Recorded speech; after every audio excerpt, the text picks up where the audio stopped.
The United Nations AIDS Agency has called the reporting on monkeypox homophobic and racist. Experts fear that the kind of reporting that is being seen on this infection may reinforce homophobic and racist stereotypes. Historically, and that is evident with COVID-19 as well, any sort of stigmatized response to an outbreak always hinders the progress in handling the situation. A stigmatized response creates social hysteria. It also stops evidence-based course of action. In fact, it also triggers fear that may actually stop people from taking the help that they would require. In the last few weeks, European countries, more than 8 of them, America, Canada, have reported cases of monkeypox never seen before in these countries. What also was baffling was that many people in Europe, US and Canada infected with monkeypox had no travel history to Africa. So how did they then really get this infection? Though human-to-human transmission is limited when it comes to monkeypox, but yet lesions can be the source of the infection and can help in spreading the infection. Experts seem to be suggesting that sexual contact has amplified the transmission. Some of these transmissions have been linked to raves in Spain and Belgium. There is a theory that it was in these raves that transmission took place between gay and bisexual men. In Germany, the confirmed cases were linked to some party events. The German government reported the risk of catching monkeypox mainly appears to lie with sexual contacts among men.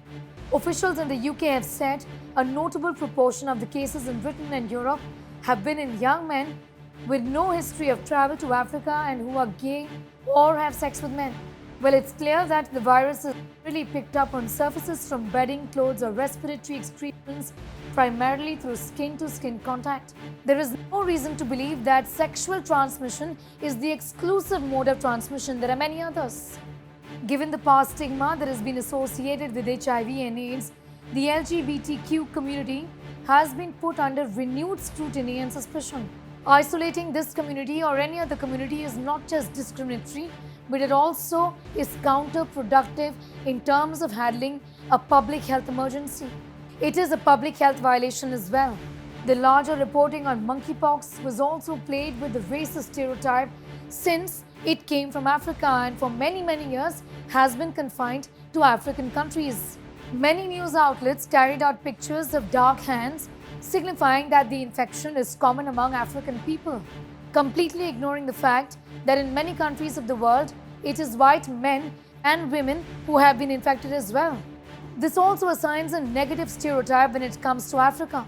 It puts African men and women under unnecessary scrutiny. Muscle ache, fever, swollen lymph nodes, rashes are the first signs of monkeypox. Because the symptoms are fairly similar to that of chickenpox, it can be confused with chickenpox or even shingles. According to the World Health Organization, contact with animals who are reservoirs of this infection, like rodents or monkeys or squirrels, can be the reason behind transmission. People can spread it by way of contact with body fluids, monkeypox sores or shared items. The infection usually clears up on its own and lasts between 14 to 21 days. For more informative videos like this, keep watching India Today News Mo.